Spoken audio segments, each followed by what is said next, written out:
Okay, Coach. Not the way you want your season to end, but just talk about the game overall and your thoughts.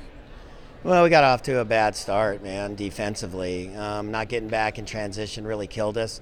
They were running the floor like crazy, especially their big kid. And, we knew that. And, defensive miscommunication really got us in a hole fast from a defensive standpoint. And offensively, I thought we got out pretty good and we're making some good back cuts and stuff. And we kind of stopped that and didn't get as much movement as we needed.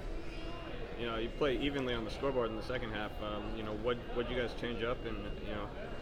Well, we just talked at halftime about playing with heart, playing with some desire. I do think the start of the game we had a couple people with deer in the headlights, man, and I don't know if they magnified the fact that they were playing in the WNIT, and I saw that in a couple of the same ones in the championship game in Reno. So, but when you're playing young players, that's going to happen. It does happen. I've done this long enough to know that will happen, and I thought those guys that felt like that in the first half played better in the second half, and as a group, we certainly played much better defense in the second half. And offensively, I thought we did some of the things that we wanted to do. So I was real proud of the effort in the second half. The execution was much better, and the defense was a heck of a lot better. So you play them even for a half, but you dig that big a hole. It's hard to come back against a great team like this, especially with a great post player like they have in that kid Birch.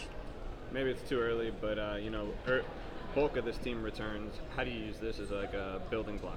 Yeah, we'll build off of this for sure. Our returners see what it's like. Some of the young guys who didn't get a lot of minutes, they're gonna see what it takes to get those minutes and be able to get out here and compete at this high level that we're at. And again, they've had the success.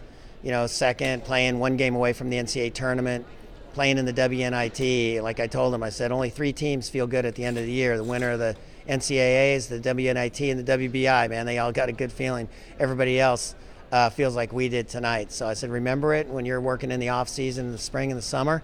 And reinforcements are on the way too. I love our class that's coming in, probably the best class we've ever signed since I've been at Idaho. So mixing those new guys with our old group that's coming back is going to be fantastic, man. I would love to wish they were all here tomorrow, man. I'm ready to get started. And finally, on a positive note, Michaela sets the single-season scoring record at Idaho. Just talk about her, Taylor as a group, the records that they've been hitting. Yeah, what a fantastic year both of them had. Setting the NCAA record for combined threes. I've never had a backcourt better that plays together. They certainly are the Splash Sisters, man, and they got after it and they had so many huge games, both of them, and the way they play together and selflessly, they'll give the ball up to each other, to their teammates. There's no ball hogs out here, and they did all of this within the confines of our offense and what we wanted to do as a group. So my hat's off to both of those guys. What great years! But they also had great years defensively, which nobody really talks about. But Taylor, really became a defensive stopper for us this year. Mike's always played great defense, I feel like, since her freshman year. So to go both ways and play 40 minutes each game like they did, what a great accomplishment! I couldn't be more proud of a backcourt in my life.